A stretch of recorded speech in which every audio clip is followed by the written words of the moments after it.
Puedes cambiar el lente, tu derecho excelente es poder reconocerte en una voz diferente. Yo termino la espera y no hay escape en esta Oscar Aguad es el nuevo ministro de Defensa de un gobierno que se ha mostrado hasta ahora violento. Se hizo cargo ahora de las Fuerzas Armadas, unas Fuerzas Armadas que se supone, seguramente, en algún grado se han democratizado en las últimas décadas. Sin embargo, ahora quedan a cargo de un hombre que ya sabíamos, teníamos sospechas, teníamos algunos datos de su complicidad, de su amistad, de su relación con los genocidas. Lo que consiguió hoy Juana Morín, un documento exclusivo, es algo más concreto, es una prueba de esa complicidad y de ese encubrimiento, Juan. Así es, pudimos hablar con Luis Urquiza, ni más ni menos. Luis Urquiza es un ex policía que se incorporó a la Fuerza Provincial, a la Fuerza de Córdoba, en 1974. Como estudiaba psicología en esa época, fue señalado, sospechado de ser un subversivo infiltrado del ERP. En 1976 estuvo en el Departamento de Informaciones, en el D2, uno de los principales centros clandestinos de detención de la provincia de Córdoba. Al poco tiempo, como se represión clásica de la dictadura militar, recibió uno en la rodilla inclusive, se fue a vivir a Dinamarca como exiliado político, lo aceptó Dinamarca a través de las Naciones Unidas, regresó al país y cuando regresó se encontró que sus torturadores formaban parte del gobierno, de la policía, de Oscar Aguad y Ramón Mestre, ¿sí? Oscar Aguad en esa época era ministro de Asuntos Institucionales de Córdoba. Hoy te vamos a mostrar justamente el testimonio de Urquiza y también te vamos a mostrar distintos recortes de diarios que muestran que Oscar Aguad sabía que había más de 100 genocidas dentro de su fuerza policial y decidió encubrirlos. Y de hecho apretó a Urquiza y le pidió que se callara la boca ante los medios y dejara de denunciarlo. Pero si te parece, Roberto, empecemos viendo el próspero ascenso de Oscar Aguad en el Estado, ¿sí? ¿Qué cargos supo ocupar en el Estado hasta ahora que llega al Ministerio de Defensa, que es su sueño? A Oscar Aguad le dicen el milico no por nada.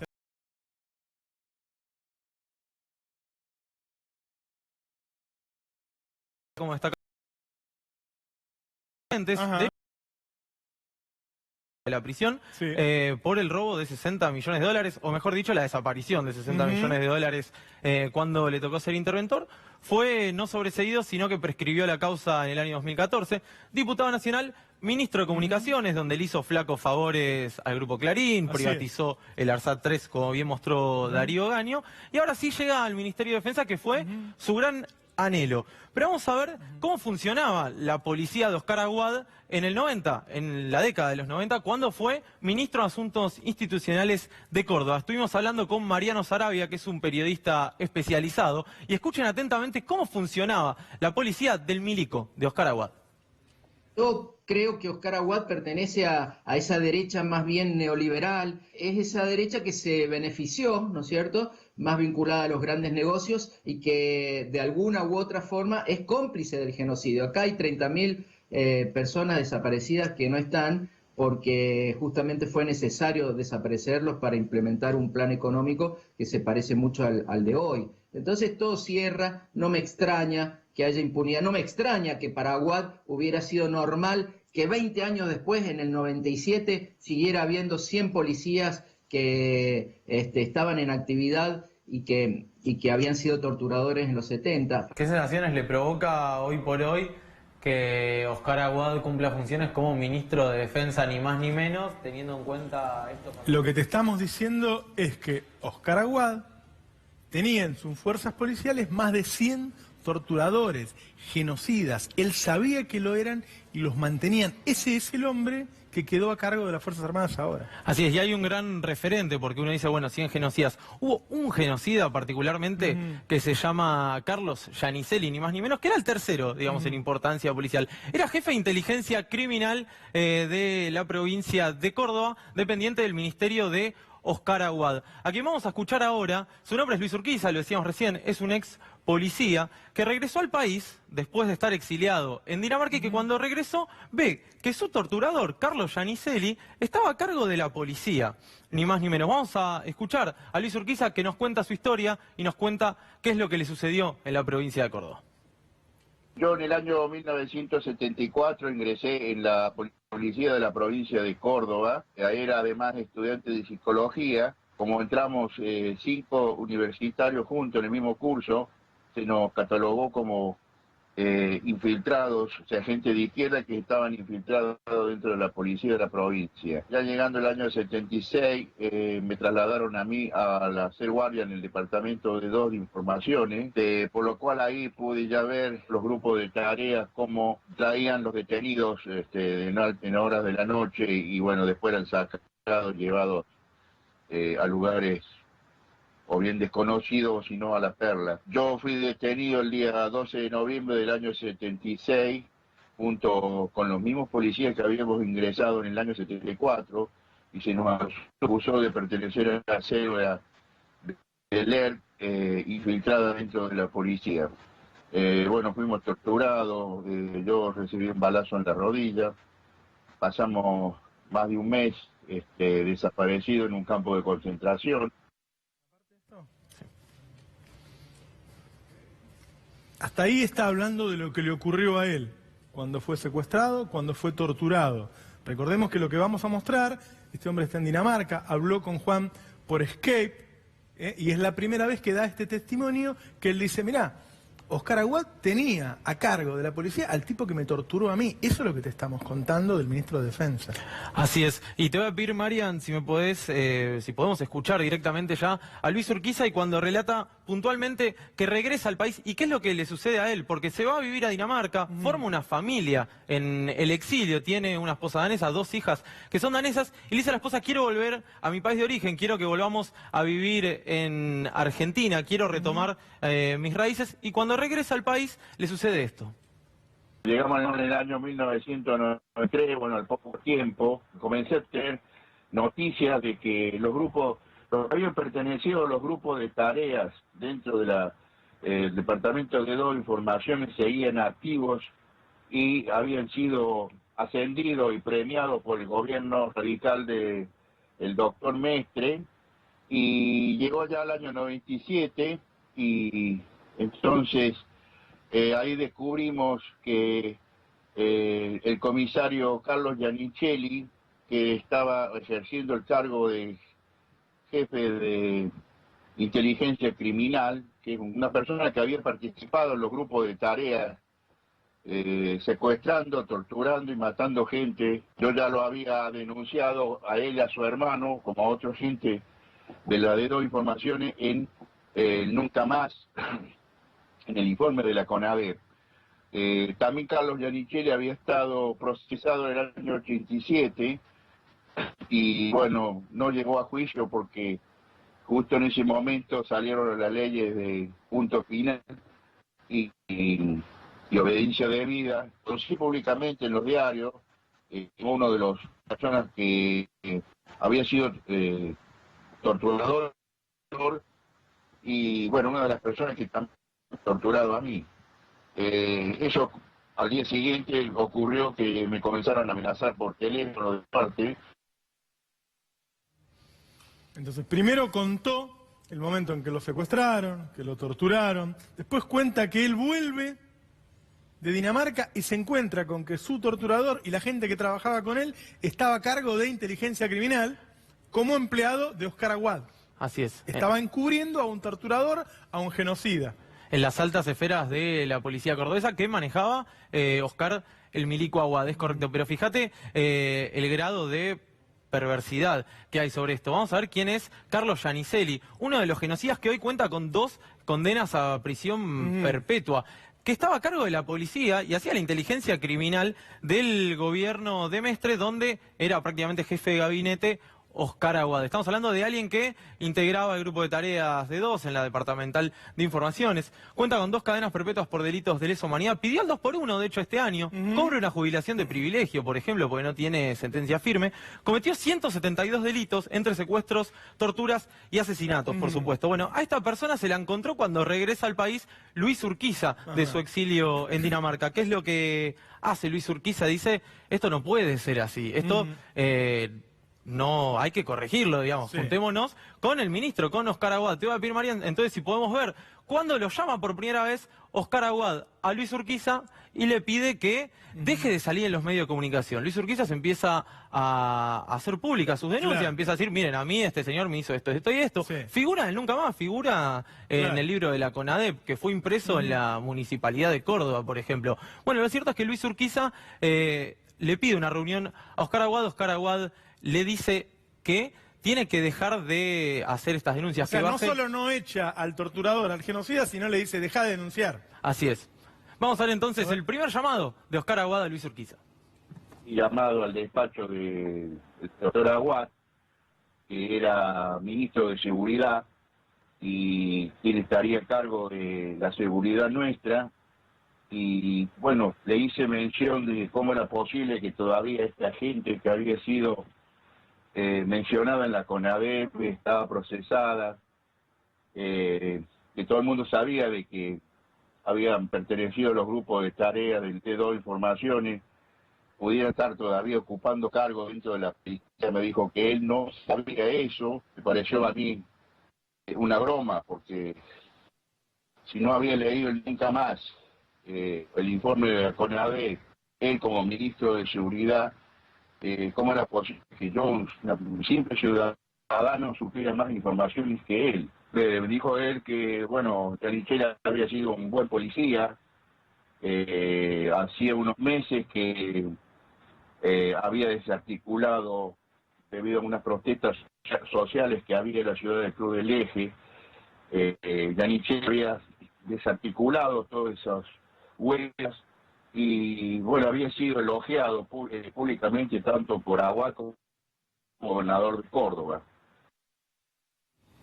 A ver, lo que está contando Urquiza es, me llama Aguad para decirme que deje de hacer denuncias y me dice, es un buen policía, desarticuló huelgas, desarticuló protestas, ¿sí? Era un buen policía, por eso un hombre que estaba acusado de 172 crímenes de lesa humanidad. Y cuando dicen desarticuló protestas, desarticuló manifestaciones, protestas sociales, hacía inteligencia al mejor estilo de dictadura. Claro. Buscaba a los infiltrados, infiltraba gente, generaba represiones, disturbios, internas. Bueno, hacían ese tipo de inteligencia más al estilo de la década del 70. ¿Por qué hacemos esta nota hoy? Empezamos el programa mostrándote la represión. Ponen a cargo de las Fuerzas Armadas a Oscar Aguad, a este hombre. A este hombre que Urquiza identifica como una de las personas con las que se reunió no una, no dos, sino 3 veces, y en donde Oscar Aguad va a ir incrementando su nivel de agresión y su nivel de apriete a Luis Urquiza para que deje de hacer denuncias. Escuchamos recién a Urquiza relatando su primer encuentro con Sí. Aguad. Aguad le dice a Urquiza que Yanichel es un buen policía, Sí. que cumple con su rol. Urquiza obviamente no se conforma y va a los medios, va a La Voz del Interior, va a los distintos medios Sí. de Córdoba y dice, este señor a mí me torturó, este señor es un genocida, no puede estar al frente de la policía de Córdoba de Oscar Aguad. Fíjate que Oscar Aguad lo vuelve a llamar a Urquiza, lo cita en su despacho y la cosa se pone un poco peor todavía. Vamos a escuchar el segundo relato de Luis Urquiza sobre su encuentro, su segundo encuentro con Oscar el Milico Aguad. Y me volvió a llamar a Aguad al despacho porque yo por los medios salía pidiendo que se diera de baja estos 100 policías que estaban en actividad, y me dijo él que no les podía dar de baja y podía hacer una sangría en la policía porque se le iba a levantar la guardia de infantería, y me recomendó que tuviera un perfil bajo porque si no, no podía garantizar mi seguridad. Conversando con mi mujer, con mi señora, decidimos entonces que era mejor salir del país porque no teníamos la seguridad necesaria que nos podía brindar el gobierno de Córdoba. El ministro de Seguridad no nos garantizaba la seguridad necesaria. Nuestra casa estaba vigilada por la misma policía, por un cuerpo especial del éter, y bueno, es así como el 30 de octubre del año 97 salimos toda la familia acompañada por el embajador que fue a Córdoba, y de ahí, bueno, de Buenos Aires vinimos acá a Dinamarca.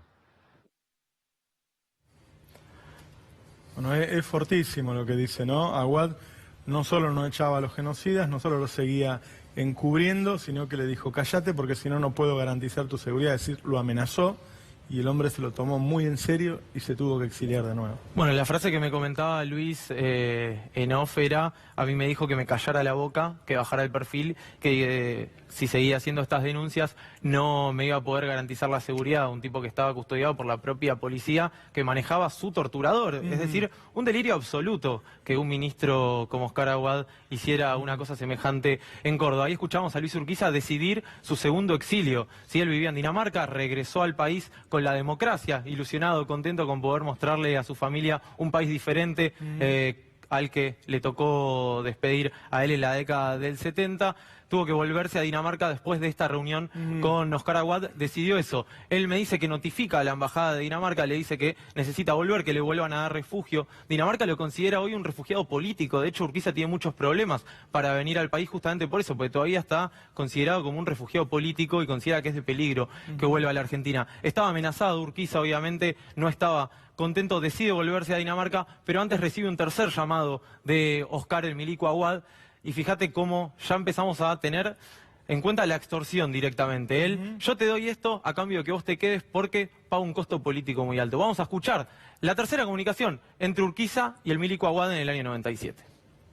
Días antes me llamó de nuevo el ministro Aguad y sabiendo de que íbamos a salir fuera del país, pidió encarecidamente que me quedara, porque iba a ser un costo político muy grande para el gobierno, y me prometió trabajo, me prometió una casa y me prometió un montón de espejitos de colores con la condición que me quedara, digamos, a Dinamarca, y me convertí en el primer refugiado político en democracia. Denuncié cómo se estaba viviendo la situación en Córdoba en ese momento, cómo todavía estaban estos represores en actividad. Ahí recién el gobernador parece ser que se enteró de que quién era Giannicelli y bueno, lo decidieron pasar al retiro, pero lo pasaron al retiro a él, no a los otros 100 policías.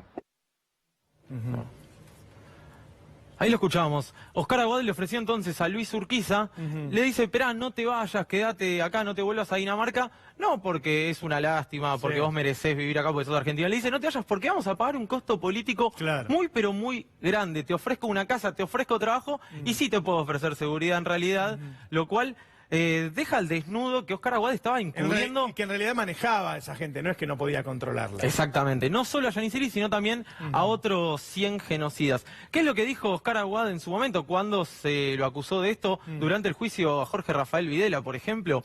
Oscar Aguad dijo, yo no tuve nada que ver, no voy a ir a atestiguar de ninguna forma, porque cuando salió lo de Giannicelli, cuando Urquiza hizo estas denuncias, nosotros le iniciamos un sumario y lo separamos de la fuerza, cosa que es absolutamente mentira, y ahora vamos a comprobar por qué decimos que Oscar Aguad sabía desde mucho antes de que se hicieran públicas estas denuncias. No solo por estos encuentros con Urquiza, sino también por recortes de diario que encontramos, afortunadamente, en una hemeroteca. Tuvimos que ir porque el buscador de La Voz del Interior se ve que no está funcionando del todo bien respecto a esto. Abogado de familiares complica el comisario mayor Carlos Giannicelli, esto es del 15 de mayo del 97, y en uno de los párrafos dice, Aguad el tema no le resulta desconocido, estamos hablando del pasado del genocida Carlos Giannicelli, ya que en julio del año pasado el propio Tacioli, sí que era un diputado provincial, se lo planteó en el recinto de la legislatura. Vamos a ver qué es lo que respondió Aguad ante la consulta del Es muy diputado importante Tacioli. esto porque ratifica los dichos de nuestro entrevistado. Así es, ¿Sí? y dice que desde un año antes, es decir, desde el 96. Nosotros estamos hablando de hechos que sucedieron en el 97. En esa oportunidad, el ministro no contestó a esa pregunta, aunque a los pocos días dejó deslizar que no contaba con los mismos datos que los presentados por el legislador. Es decir, dijo que Carlos Giannicelli no era un genocida. Bueno, hay muchísimas pruebas más. Bueno, se hizo una película sobre el caso de Urquiza, se han escrito libros. Digo, la persona con la que vos hablaste ya era todo un tema en Córdoba, ¿sí? No, totalmente. Y además es necesario decir que Urquiza no es un loquito. Hay muchos testimonios más que ratifican esta versión y de hecho el testimonio de Urquiza, ya en tiempos de dictadura, incluso ante Naciones Unidas, ayudó a identificar a muchos cuerpos que estaban enterrados en Córdoba y además ayudó a identificar a estos represores que hoy, por suerte, cumplen condena en cárcel común, aunque hay que decir que no gracias a Oscar Aguad. Quiero invitar a Horacio Berbisky a darle un cierre a esta denuncia tan importante de Juana Morín, obviamente por los conocimientos que tiene Berbisky. Qué gusto, gracias. ¿No? Bueno, te digo un par de cosas. Algunas sobre aquella época previa. hay otro policía, que se llama Julio César Jiménez, otro comisario, que denunció amenazas para que dejara de investigar el asesinato de su padre sindicalista. Y hay otro, que es Miguel Robles, policía, hijo de un policía, asesinado por policías, que también fue amenazado. Este Giannicelli le llamaban el Tucán Grande. Tenía un hermano menor, Raúl, que era el Tucán Chico. Y en los archivos de la CONADEP fue denunciado por haber participado en el entierro clandestino de personas asesinadas en el cementerio de San Vicente.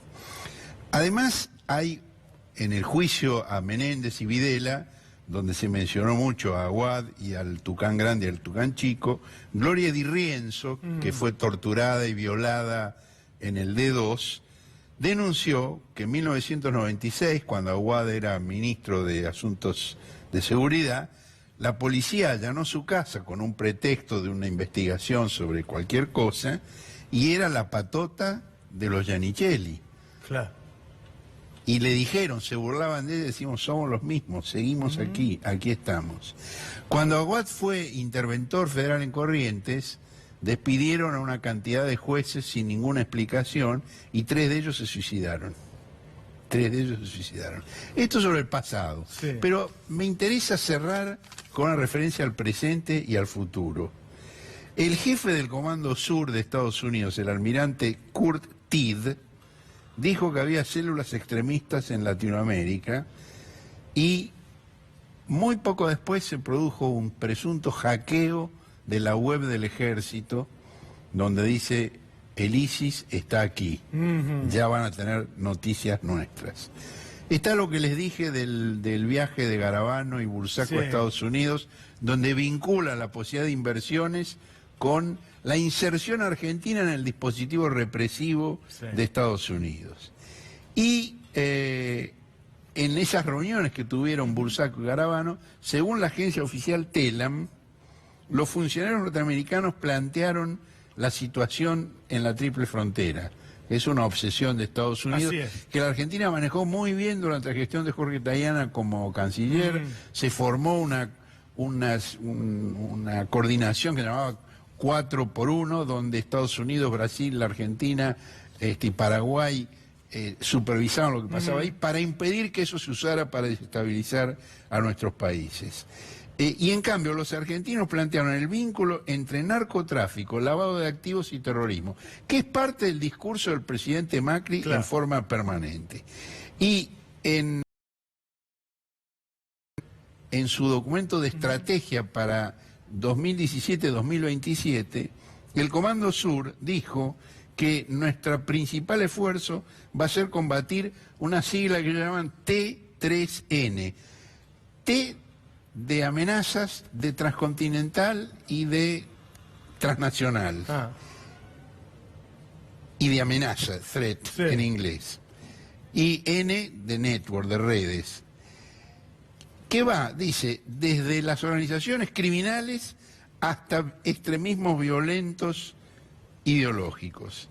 Y mezclan operaciones de seguridad y de defensa, como si fuera lo mismo. Y plantean que la guerra contra el terrorismo es prioritario para el Pentágono. Bueno, sin embargo, es el hombre Aguad para sin embargo, en el informe de contingencia del propio Comando Sur, cuando se habla de estos temas, figura Colombia, Perú, Paraguay, México naturalmente, Brasil, Venezuela, y no figura la Argentina. No. Es decir, el gobierno de Argentina, con la fantasía de atraer inversiones, corre el riesgo de atraer hacia la Argentina los conflictos globales de los cuales la Argentina no es parte. Es peor lo que está planteando el gobierno argentino que lo que está planteando el Comando Sur. Y finalmente, en el conflicto por el corte de la 9 de julio, el 28 de junio, el gobierno decidió acusar por intimidación pública, que es un delito que tiene más que ver con esto que con el tema de la seguridad ciudadana. Y con el conflicto de los mapuches en el sur, se los está acusando de terroristas. A un grupo de gente absolutamente vulnerable, débil, que solo está reclamando sus tierras. Horacio, muchas gracias. Juan, te felicito por el Gracias por acompañarnos en esto. Es nuestro sello de calidad. Volvemos en un minuto. La asociación del ARSAT con Darío Gaña. Ya volvemos. Mecanismo y la carnal.